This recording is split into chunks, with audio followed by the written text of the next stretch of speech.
হরে কৃষ্ণ বন্ধুরা, আমি আজকে ফ্রেঞ্চ ফ্রাই সন্ধ্যাবেলা বানাইলাম। এর জন্য আলু সিদ্ধ করে নিয়ে আগে থেকে ম্যাশ করে রেখে দিয়েছিলাম। এখন এক এক করে মশলাগুলো দিয়ে দিচ্ছি। ধনিয়া জিরার গুঁড়া দিলাম হাফ চামচ, ঝালের গুঁড়া হাফ চামচ,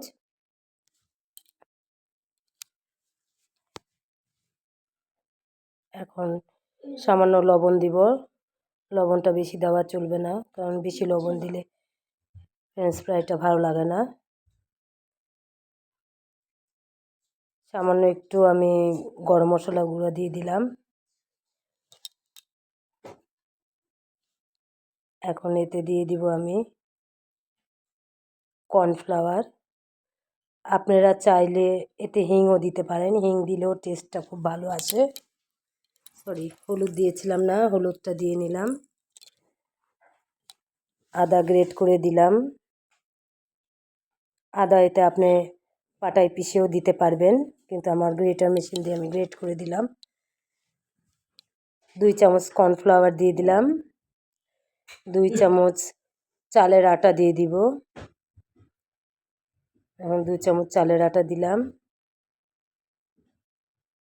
এখন একটি গাজর ছুরির সাহায্যে পরিষ্কার করে নিয়ে গ্রেট করে দিয়ে দিলাম। তারপর সুন্দরভাবে এটা একটু চটকে মেখে নিব।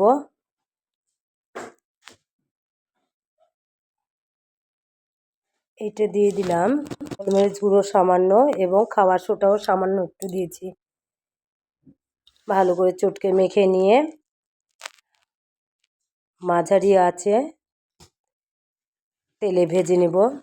দেখুন হাতে একটু তেল লাগিয়ে নিয়ে লম্বা লম্বা শেপ দিয়ে নিচ্ছি। এর করেই সমস্তটুকু আমি করে নিলাম। করে নিয়ে এই যে তেলে আমি ভাজতেছি। আপনারা চাইলে ডুবোর তেলেও ভাজতে পারেন। আমি অল্প তেল দিয়ে ভেজে নিচ্ছি। মৃদু আঁচে ভাজতে হবে। এক এক করে আমি সমস্ত ফ্রাইগুলো দিয়ে দিলাম। এবার উল্টে পাল্টে লাল লাল করে ভেজে নেব।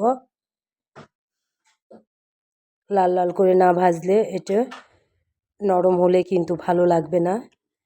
লাল লাল করে ভাজার জন্য মুচমুচে হয়, খেতেও ভালো লাগে। আপনারা চাইলে এটা টমেটোর সস দিয়ে খাইতে পারবেন, ভালো লাগে। আমরা চাটনি মিশাল করে নিয়ে আমরা এটা ভোগ দিয়ে প্রসাদটি পাবো। এভাবে লাল লাল করে ভেজে নেবেন। হরে কৃষ্ণ বন্ধুরা।